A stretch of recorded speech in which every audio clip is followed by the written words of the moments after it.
Hello दोस्तों, स्वागत है आप सभी का हमारे चैनल पे। गाइस, हम लोग पढ़ रहे हैं स्ट्रक्चर ऑफ एटम और क्या क्या हमने पढ़ लिया था पिछले दो वीडियो में। पहले वीडियो में आपने देखा होगा कि सब एटॉमिक पार्टिकल्स, उसके डिस्कवरी, एटॉमिक पार्टिकल्स के discovery, electron, neutron, proton, right, और ये सारी चीज़ें। उसके साथ एटम के रिलेटेड जो टर्म्स है, लाइक से atomic number, atomic mass number, then isotopes, isobars, ये सारी चीज़ें हमने कवरेट की थी। ठीक है, पिछले वीडियो में हमने पूरा development leading to the Bohr's atomic model भी कंप्लीट कर लिया था। ठीक है बच्चों, तो आज जो हमारा टॉपिक है, ये हमारा टॉपिक है बोज एटॉमिक मॉडल। ठीक है, बोज एटॉमिक मॉडल। अब बोज एटॉमिक मॉडल किस तरह से हमने पिछले वीडियो में development leading to the Bohr's atomic model, जहां पे इलेक्ट्रोमैग्नेटिक रेडिएशन के particle type nature as well as wave like property, ये भी हमने कंप्लीट कर लिया था। ठीक है, तो गाइस इसी के बेसिस पे हमें अभी पढ़ना है बोज एटॉमिक मॉडल और Bohr's atomic model for hydrogen atom. ठीक है, तो ये सारे पोस्टुलेट्स है बच्चों, वन बाय वन हम लोग डिस्कस करेंगे सारे postulates of Bhoj atomic model. Okay, so let's start this the Bohr's atomic model. Number one, the first postulate. Now the first postulate says that electron move around the nucleus in one of the many possible circular path of a fixed radius. ठीक है, देखो यहां पे क्या बोला है, electron move around the nucleus in fix और circular path of fix radius. ठीक है, circular path of fix radius and energy. तो जो पहला पॉस्टुलेट है, ये एक्चुअली ओवरकम कर लेता है along with the second one भी दोनों एक्चुअली हम लोग कह सकते हैं कि ये ओवरकम करेगा लिमिटेशन, जो पहला लिमिटेशन था रदरफोर्ड एटॉमिक मॉडल का, उसको। According to the Rutherford atomic model, अगर आपको याद है, हमने वो आई थिंक लिमिटेशन पहले ही लेक्चर में कंप्लीट किया था कि according to the Rutherford atomic model, ये न्यूक्लियस है, समझ लो एटॉमिक एटम का न्यूक्लियस, तो electrons are moving around the nucleus in a fix circular path, और एक सर्टेन टाइम के बाद ये न्यूक्लियस को कोलाइड हो जाता है। इसकी वजह से कह सकते हैं आपकी stability of atom is fail to explain by the Rutherford atomic model. तो यही स्टेबिलिटी और वही लिमिटेशन को ओवरकम किया है यहाँ पे नील बोर्स एटॉमिक मॉडल ने। According to the Niels Bohr's atomic model क्या कहना है यहाँ पे कि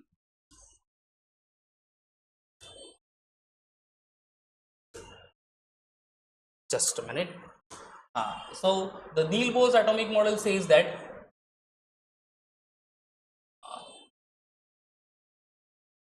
okay, so Niels Bohr atomic model says that कि these electrons are move in a fixed circular path। तो ये समझ लो ये न्यूक्लियस है, तो इसके अराउंड जो ये इलेक्ट्रॉन्स मूव हो रहे हैं, और ये मूव हो रहा है in a fix circular path only.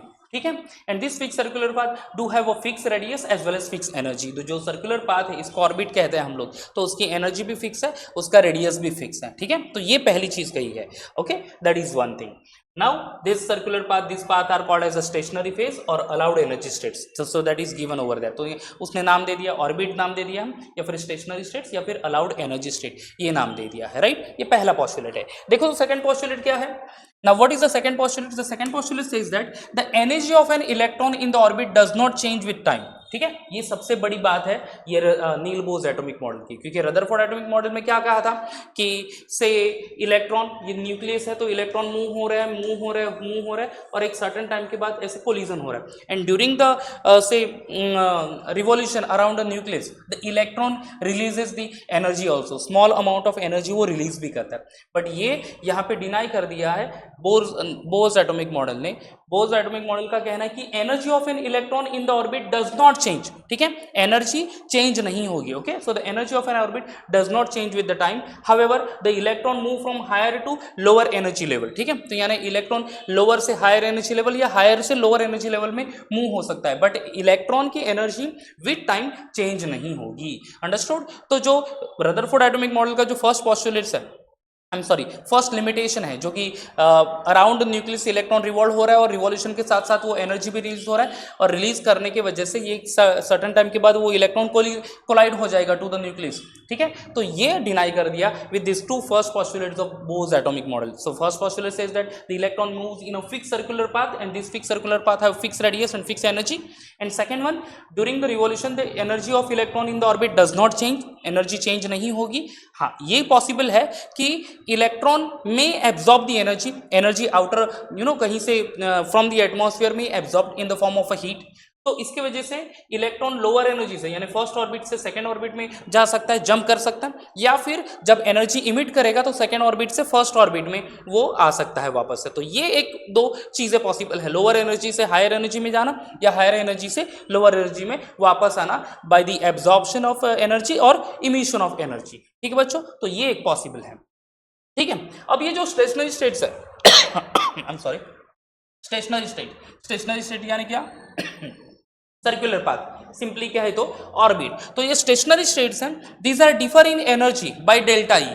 ठीक है, अब हर एक स्टेशनरी स्टेट्स, ये देखो ये पहली वाली first stationary states, second, third या फिर ये फोर्थ स्टेशनरी स्टेट्स, ये जो स्टेशनरी स्टेट्स हैं ये डिफर करती है in terms of energy, right. Okay, तो ये जो difference in the energy of the two stationary states और टू कॉन्जिक्यूटिव स्टेशनरी स्टेट्स कह सकते हैं हम लोग, that is given by the formula that is mu equal to delta E by H, which is where delta E is nothing but E2 minus E1 divided by H. ठीक है, so that the stationary states differ in the energy which is given by the formula delta E upon H, or this one E2 minus E1 divided by H, where E2 E1 क्या है, energy of the first say orbit, and E2 that is the energy of a second orbit. तो ये E2 energy of second orbit, E1 energy of first orbit, ये difference of these two will be given with the help of this particular formula, जहाँ पे H क्या express करेगा बच्चों, X express करता है प्लैंक्स कांस्टेंट। ठीक है, Planck's constant 6.626 into 10⁻34 joule second, ये उसकी वैल्यू है,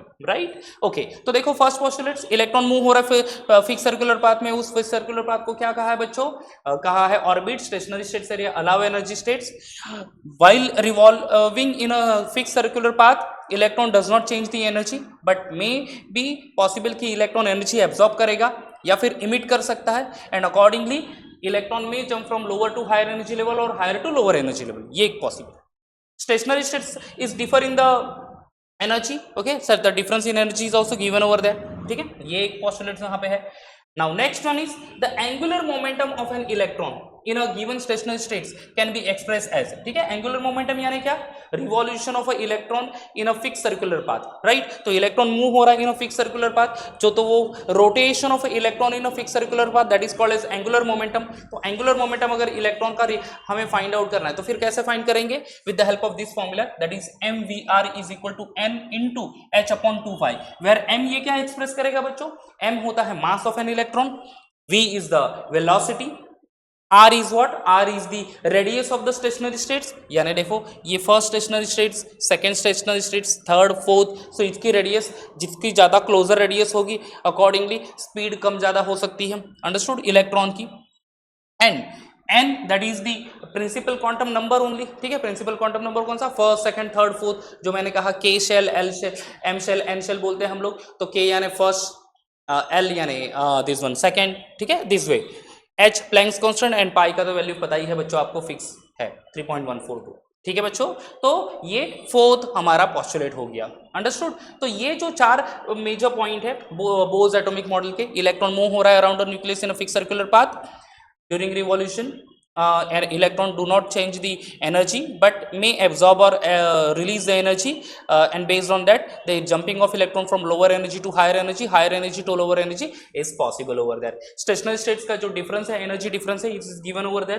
even जो electron की revolution है, okay, that is called angular momentum, you can say rotation also, ठीक है, so that is also we can find out with the help of this particular formula only. समझ में आ रहा है बच्चों, okay। अब ये सारे जो ये postulates है उसके ऊपर से रिजल्ट क्या फाइंड आउट कर लिया हमने, नील बोस एटॉमिक मॉडल का पहला result, that is first, stationary states are numbered as n, that is equal to 1 2 3 and so on. इसको हम लोग प्रिंसिपल क्वांटम नंबर भी कहते हैं, जैसे कि ये जो हमारा न्यूक्लियस, राइट, अब न्यूक्लियस के around this circular path, fix circular path,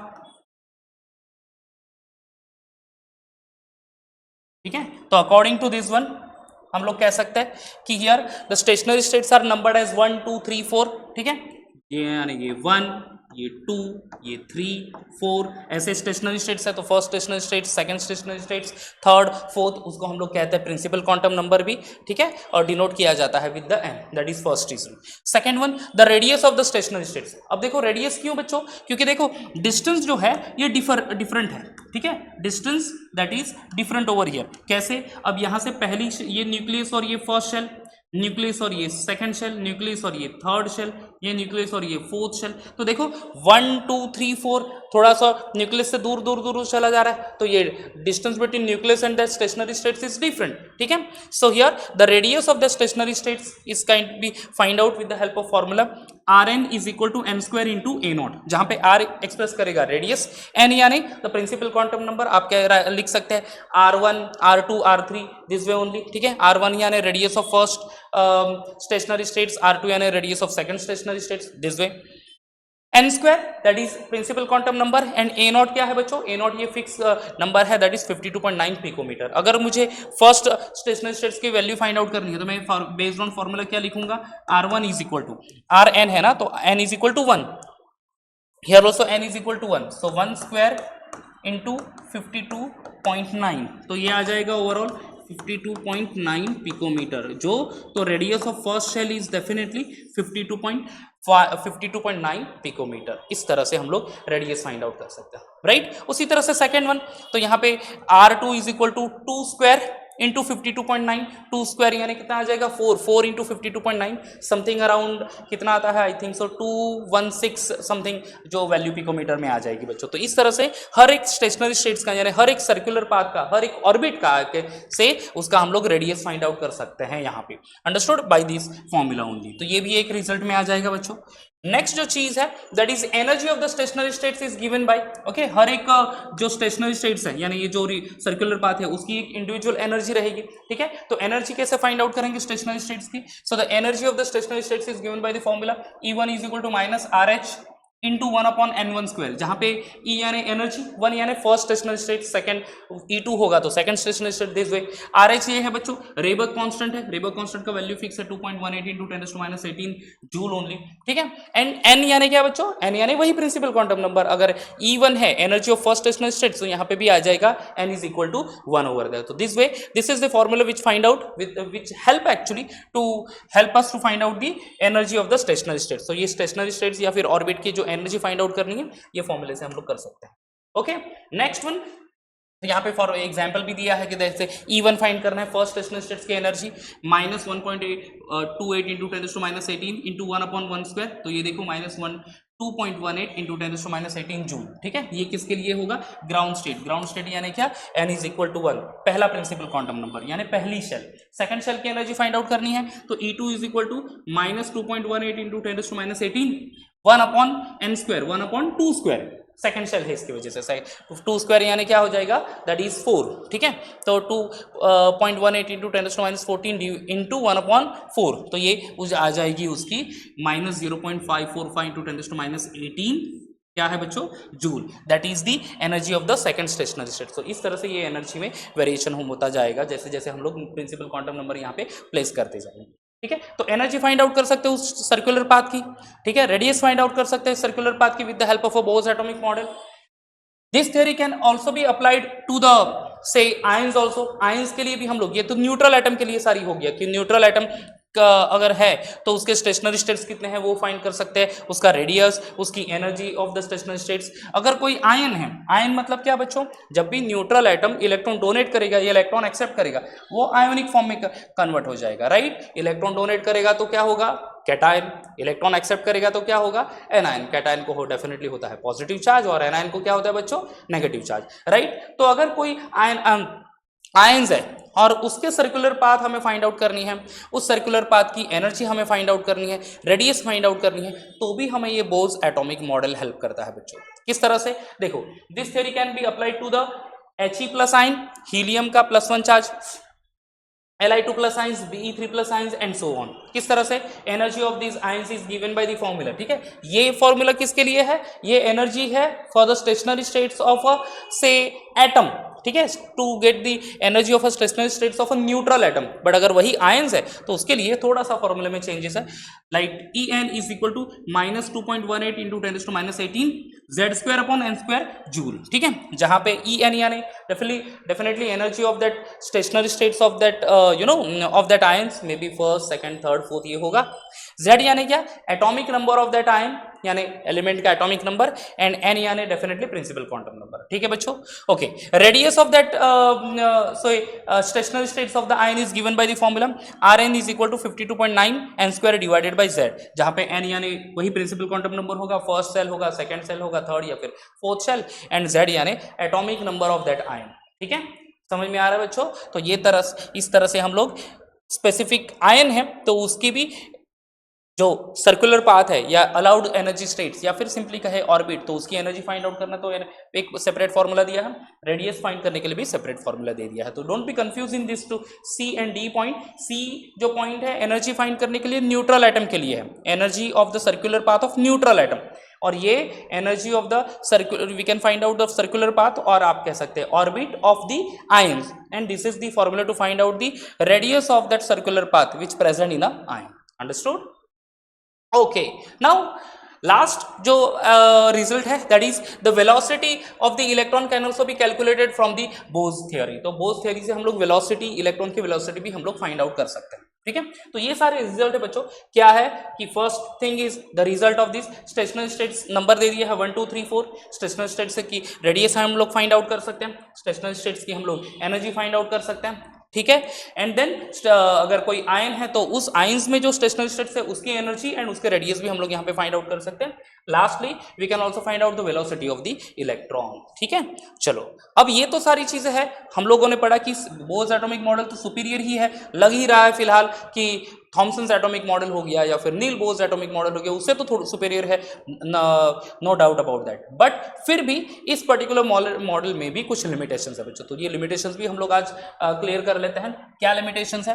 देखो, पहला limitation is it fail to account for final details of the hydrogen atom spectrum. ठीक है, हाइड्रोजन एटम स्पेक्ट्रम यानी हाइड्रोजन एटम जब भी कोई से रेडिएशन इमिट करता है या फिर रेडिएशन एब्जॉर्ब करता है, तो उसका फाइनल डिटेल यानी कौन सी particular wavelength of light emit की या फिर एब्जॉर्ब की, हमने एब्जॉर्प्शन स्पेक्ट्रम, इमिशन स्पेक्ट्रम पढ़ा है प्रीवियस लेक्चर में, राइट? प्रीवियस वीडियो में मैंने शूट किया था वो। तो गाइस, तो absorption and emission of that final detail of those radiations by the hydrogen atom, ये एक्सप्रेस नहीं कर पाया नील बोज एटॉमिक मॉडल। दूसरी चीज, unable to explain the spectrum of an atom other than hydrogen। ठीक है, spectrum of atom other than hydrogen, यानी hydrogen छोड़ के दूसरे जो कोई एलिमेंट है उनका एटॉमिक स्ट्रक्चर यानी उनके स्पेक्ट्रम ऑफ रेडिएशन नहीं एक्सप्रेस कर पाया, क्या इमिट किया, कितना कौन सा रेडिएशन एब्जॉर्ब किया, ये नहीं एक्सप्रेस कर पाया। सिंपली हम लोग अगर कहे तो हाइड्रोजन छोड़ के दूसरे कोई एटॉमिक स्ट्रक्चर एक्सप्रेस नहीं कर पाया था बोज एटॉमिक मॉडल। ठीक है, क्योंकि हाइड्रोजन सिंपलेस्ट एलिमेंट है, एक ही इलेक्ट्रॉन है, तो उसका परफेक्ट एटॉमिक स्ट्रक्चर उन्होंने एक्सप्लेन किया था। बट हाइड्रोजन छोड़ के जो कुछ मल्टी इलेक्ट्रॉन एटम है यानी मोर देन वन इलेक्ट्रॉन वाले कोई एटम है, तो उनका एटॉमिक स्ट्रक्चर प्रॉपर वे से एक्सप्रेस नहीं कर पाया था। That is the other limitation. Unable to explain the splitting of a spectral line in the presence of a magnetic field as well as electric field. Okay, spectral line split होती है, right? तो different wavelength में वो split होगी in presence of a electric and the magnetic field, ये explain नहीं कर पाया था। And it failed to explain the ability of a atom to form a molecule by chemical bond, यानी केमिकल बॉन्ड किस तरह से फॉर्म होता है between the atom to form the molecule, ये भी एक्सप्लेन नहीं कर पाया बोज एटॉमिक मॉडल। तो ये चार मेजर लिमिटेशन है दोस्तों। कौन से? Fail to explain the final details of the hydrogen atom spectrum, hydrogen की इमिशन स्पेक्ट्रम, एब्जॉर्प्शन स्पेक्ट्रम की फाइनल डिटेल्स यानी कौन कौन सी रेडिएशन इमिट होती है या फिर एब्जॉर्ब होती है, ये नहीं एक्सप्रेस कर पाया। Unable to explain the spectrum of atom other than hydrogen, hydrogen छोड़ के भी कोई दूसरे एलिमेंट्स की जो स्पेक्ट्रम है वो भी नहीं एक्सप्रेस कर पाया Bohr's atomic model. Unable to explain the splitting of a spectral line in the presence of magnetic and this one electric field.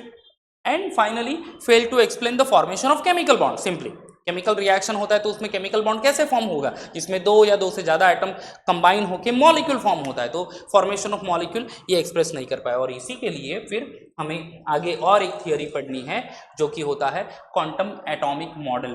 ठीक है, क्वांटम एटॉमिक मॉडल। तो गाइज ये हम लोग डेफिनेटली नेक्स्ट लेक्चर में ही कंप्लीट करेंगे। आज के लेक्चर के लिए हमारा यही टारगेट था कि हम लोग नील बोज को डिटेल में पढ़ लें। होपफुली आपको ये वीडियो समझ में आया होगा एंड होपफुली मैं आपको वो सारा कंटेंट जो नील बोस में है वो इजी वे में आपके पास पहुंचा पाया होगा। गाइस वीडियो अगर अच्छा लगा हो तो लाइक कर देना, और अगर चैनल सब्सक्राइब नहीं है तो उसको सब्सक्राइब भी कर देना दोस्तों, क्योंकि ऐसे ही मोर इन्फॉर्मेटिव और इंटरेस्टिंग वीडियो के साथ हम लोग नेक्स्ट टाइम आते हैं बच्चों। तब तक बाय बाय, टेक केयर।